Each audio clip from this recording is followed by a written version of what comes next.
Okay, so now we're gonna look to finish our overall composition with various types of entourage, such as adding some more maybe foreground content, some people, maybe even some additional trees, just to make it again kind of feel a little bit more complete. We've got the bridge nice and kind of blended in with the actual overall kind of environment, right? It's a couple different layers, but overall it starts to work. And obviously, as we continue to build onto it, it'll start to feel more and more complete as well. So, what I like to do again is when I'm starting to create these compositions, I want to work from the foreground back because I don't want to waste a lot of time putting a lot of effort into the background if I know that there's going to be something in the foreground that might end up covering it up. So be aware of that so not to spend too much time and energy on things that might not even really come or be visible or even legible. So obviously this is already kind of made in a way that all the attention is in the foreground anyway. So you really want to kind of work that way as well. So I'm going to continue to place some vegetation in this area. So it's good to start to find photographs that have a lot of kind of detail in the front. So here's one image that I found that I like again with very similar kind of grass that's very kind of stocky and straight. It's even got this kind of interesting little part of the water or the marsh that comes in. So we can even kind of take advantage of that to help with this image too. So I'm going to start to kind of get a place where I think it should read well. Something I like to do is just turn off or reduce the opacity so I can kind of see like how it's going to fit into this composition. So I'm going to want to again have some of this vegetation on the right overlapping a lot with my bridge in order to kind of again similar to over here have the grasses kind of bleed through. I want to lower it a little bit so I can still see some of that water. So let's just make it a little bit bigger, but just lower it again. So that starts to, I think, work pretty nicely. So I'll go ahead and hit enter. I'll bump up this opacity again. And again, I'm going to use a layer mask on this, but I want to just basically brush in the grasses. So I'm going to hit with the actual mask select, I'm going to hit Control I to invert that or basically mask it. And I'm going to use another grass brush to bring it back into the image. Okay. So this one, again, it's a good one. It has that similar kind of characteristics. I'm going to change the opacity to around 70. That way it kind of gets better blended in instead of just having hard edges. If I want there to be hard edges, I'll just click repeatedly in that area to have that. So let's just go ahead and start to brush this in. Let's make sure that the white, since I'm brushing on the black, right, so I can get more of those crisp edges. If I brush repeatedly, it's a little more faded if I just do it kind of once. So that kind of helps add the depth to this as well. Because again, we want to have some level of foreground. I'm going to use the brackets on the keyboard to change the size of it. It's kind of nice having the hard edge at the bottom of this. It kind of makes it seem like it's actually in the water some. I'll kind of give a little more variation in some areas, right?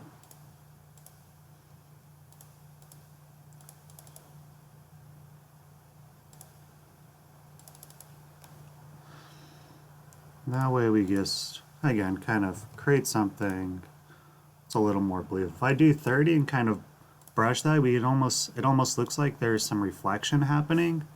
I could just invert it to brush some of that away as well, right? So it's a little softer. So it's kind of a nice trick to get some reflection happening in the water by just painting some of it in real lightly.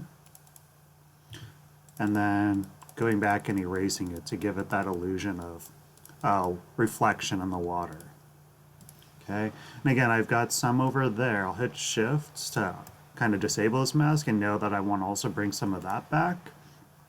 Let's make sure that this is behind our bridge here, right? And now I can just go ahead and start brushing that. I'm going to choose the same brush, but it's actually facing the other direction. So you can see that. And again, just start to brush that back into here.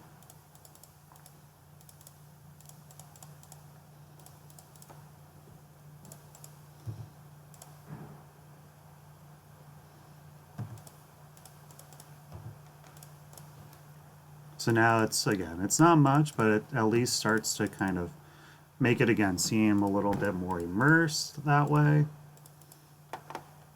So now I have like this little kind of piece of water that comes into there. You just want to give your grass or marsh some variation so it doesn't seem like it's kind of artificial. So that's why I'm kind of like having something kind of wavy like. So again, like I did over here, I'm going to do the same thing to brush in those grasses so it seems like they're kind of poking through. So I'm going to go back to the actual bridge mask here and pull some brushes that kind of have that quality to it. So let's try something like even this. See if we can get away with using this one. And again, I'm brushing away the bridge, so I'm going to make sure it's set to black. That works pretty effectively, I think. Right, you have a little more control over it, and again, if you're just kind of keeping it somewhat light, it blends a little bit better through that. All right, cool. So yeah, now we can see that's working pretty well. So now that I think I've kind of finished the overall kind of general landscape, I always want to come back into to add some more detailed vegetation to, again, show the detail in the foreground. So I'm going to go to File, Place Embedded, and again, I've got an assortment of different entourage. I like these types. This vegetation, as you can see, it's a very high quality image. It's got a lot of detail, which is what I want for this foreground. So I wanted to, again, kind of take up a good portion of my composition here. And get maybe around there. And again, I want to actually make it seem like it's sitting in the grasses instead of on top of it. So I'm going to make this a mask. Go back and use the same brush that I did before, so that way it has the same kind of grass characteristics. Now I'm just going to start to brush away some of these areas. Right, so now it seems a little more kind of nestled in there instead of just sitting on top of my vegetation. And I'm going to also, I've got another one that's very similar, so this one is going to be a little bit smaller though in terms of how much space it takes up, but it's good too because it's, again, kind of got a lot of variation too, so it doesn't seem like it's has more of kind of an artificial quality to it. So just make it scale down a little just to show that it's a little bit smaller, maybe it's a little bit further from the viewer. Apply that mask, and again, just start to brush some of that stuff away. Again, I'll do it repeatedly to kind of get a harder edge in some areas, versus other areas might be a little more blended. Right, and just like how I want variation on the top kind of going up and down, I want to do the same thing at the bottom. I don't want it to just be a clean or a straight shot. I want some areas to kind of push that vegetation in further versus it being closer to the foreground. Okay, so now we've got some of that vegetation to, again, kind of add to the detail and the overall atmosphere of our image. Okay, so Now I want to start to add in some people, so I'm going to go ahead and do place embedded. And again, I've already got a collection of people that I want to use to start to fill in the space. And I'll show you a trick too, that all these people have slightly different lighting conditions, but you'll see how to correct that to make it work a little better. So I want this person to be pretty close to the foreground. It makes sense that maybe they're taking a picture of the kind of wetland marsh area, the, the flowers or something, right? Make it somewhat believable. I know, again, my horizon line is right around here, so I want to make sure that they all have a similar eye level too. Even though this ramp goes up a little, I just have to, again, make it believable. So now I'll do File, Place Embedded, find some other. There's some that I found of some kids running, which is fun. We want to, again, kind of make sure that they have similar, at least directional light. I know the light's coming in from the left. In this, the light's coming in more from the right, so I'll just go ahead and flip this horizontally. And I'm not going to use all of them. Maybe I'll use this girl.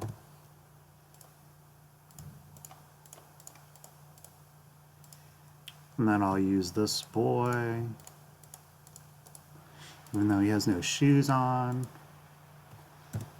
I'll do Control-Shift-I. I'll rasterize this layer and delete the others. And so now I can go ahead and start to resize this.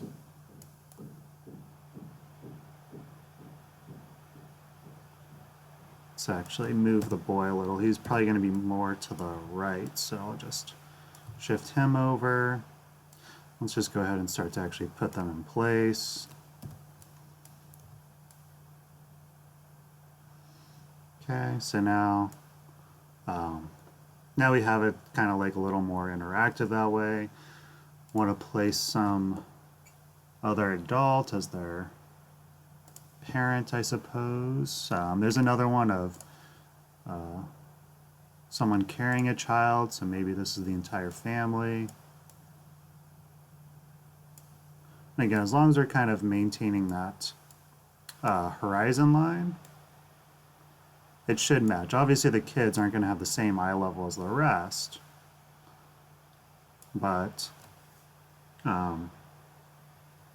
as long as, again, they're kind of close. I'm going to move that boy a little bit further down, maybe. Maybe just slightly kind of in the scene. So again, I don't want it to seem too crowded.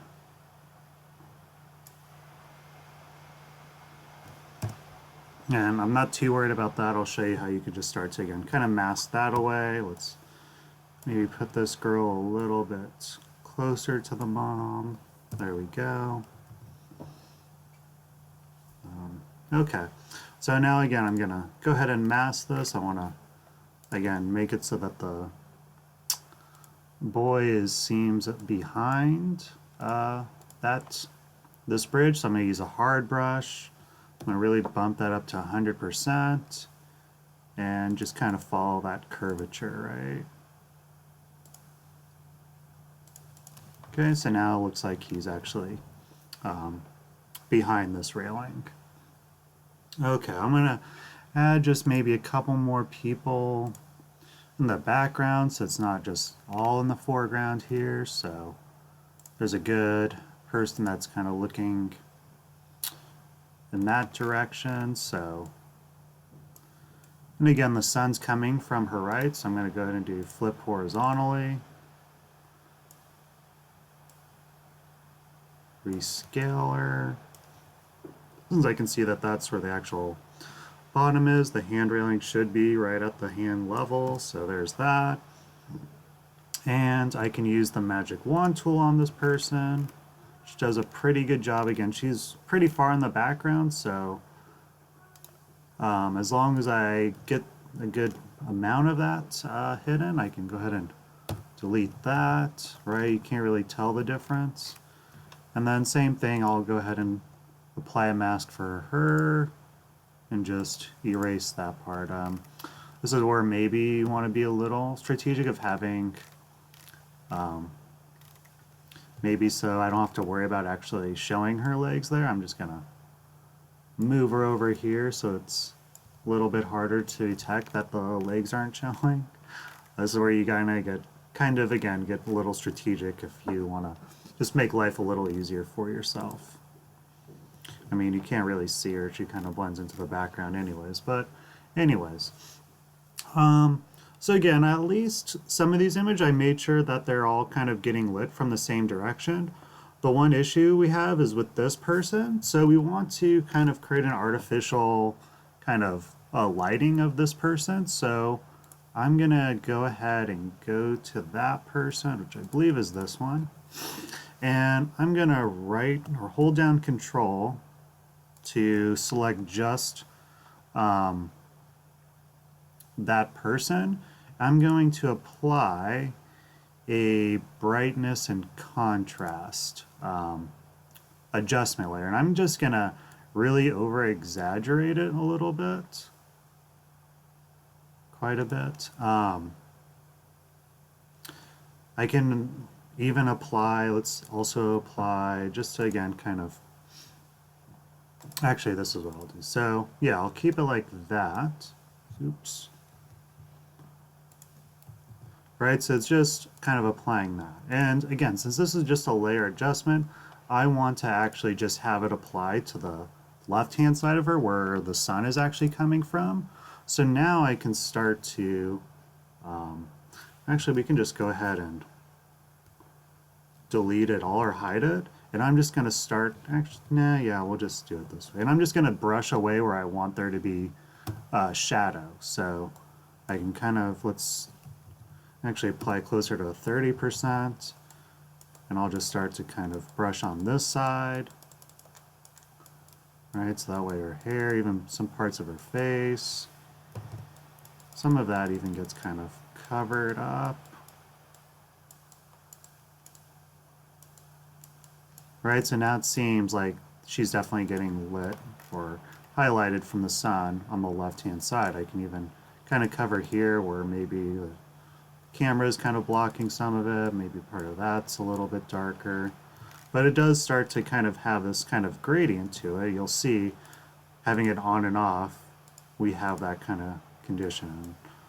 So let's just do this, and what's nice about this is if I want to again kind of get closer to this kind of light quality, I'll again right click or hold down Control to click this mask, and I'll also apply a exposure one to just again kind of amplify that a little bit more, right? So things really kind of start to seem a little more washed out, just like in these areas where it's really getting hit hard with the sun. So there you go. So now you can see the difference that makes where she really has no kind of defined shadow on it. This starts to kind of give that effect of being really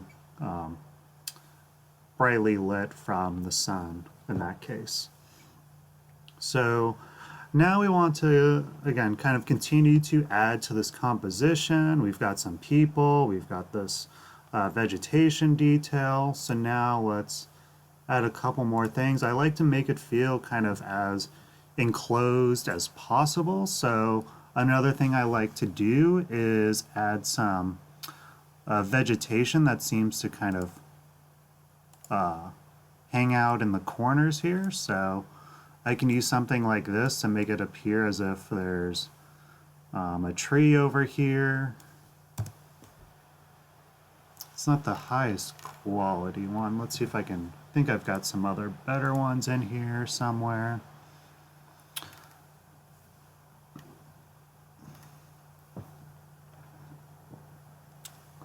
See if I can get away with some of these.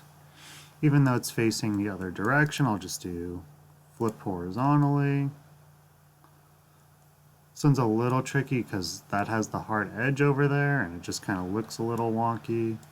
And let's see if I make it bigger now. Let's not use that one either.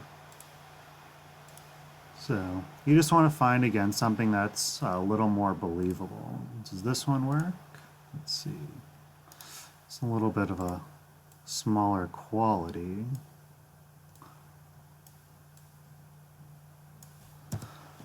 What's that look like? Now let's stick with that first one. So file, place embed one more time. And again, you'll see that again, you can start to correct a lot of these things once you start to do the post-processing of it all. Maybe I won't really change the size of it much more, that way I don't lose too much resolution. Here's a good trick if you don't want to have to actually physically erase this. I have this white kind of background here. I'm just going to go to Effects, Blending Options, and I'm going to use the slider here to just slowly kind of make that white go away. Right, so what's cool is, like, right now it works pretty well to get rid of a lot of that white. If I want to kind of make it blend a little bit better, I could always hold down Alt and move this slider and split it to kind of create more of a gradient removal of it instead of just one hard kind of defined area or edge. All right, so you can kind of start to see how that works to get rid of the white background. And so that seems pretty decent. I'm going to do one on the other side as well. So again, I have used this one before, and again, I'll go ahead and just flip it horizontally, and you'll see too, this one's kind of interesting where they kind of made you believe that it actually was a PNG, because it's got the checkered background there.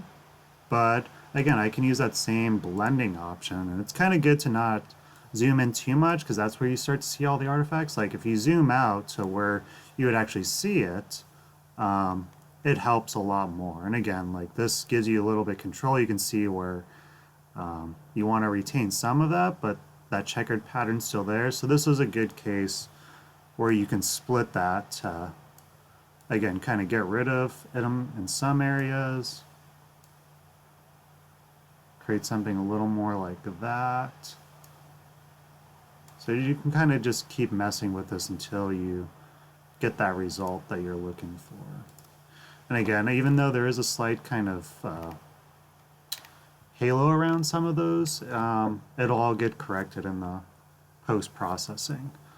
So I'm going to add a couple more things, so maybe some trees in the background. So let's use this one. And again, you always want to be mindful of that light direction. So it's getting lit from the right, so I want to flip it horizontally. Make the size a little bit more appropriate because it's going to be behind the bridge. And again, I'll just continue to use that same technique.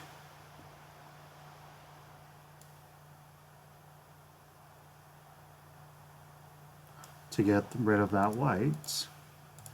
And I'll just make sure it's actually behind the bridge so I don't have to actually physically erase it. There, so there you go. Do the same thing, I'll add one more tree.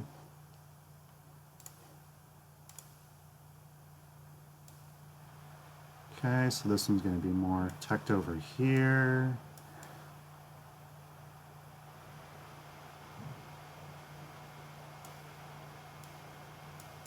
Kind of don't want to have too much overlap with the foreground tree and this middle ground tree, but might not be able to avoid it.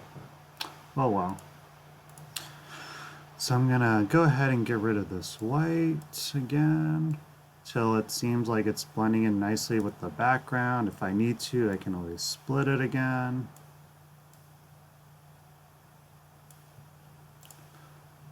There we go. So now it's a little more complete, where we have some stuff in the foreground, the middle ground, and obviously the background as well. Something I always like to do too, to just kind of add as a good kind of filler space, is add some birds. This is nice because they already came out as a PNG. And I'll just have them right there. So overall, here's our composition. It's let's just make those a little bit smaller, so it's not kind of taking over the composition, but just kind of filling it up a little bit. So there we go. This are some of the steps where, again, you're just using some layer mask to blend things in, fill it in with all the various entourage, whether it's vegetation, people, wildlife, additional trees. That starts to create something a little more, again, kind of complete.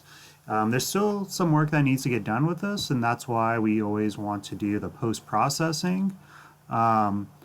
And I usually kind of do 2 phases of the post-processing, as you'll see in another video, but this we can finally start to actually enhance it once we get these components or this content put into our composition.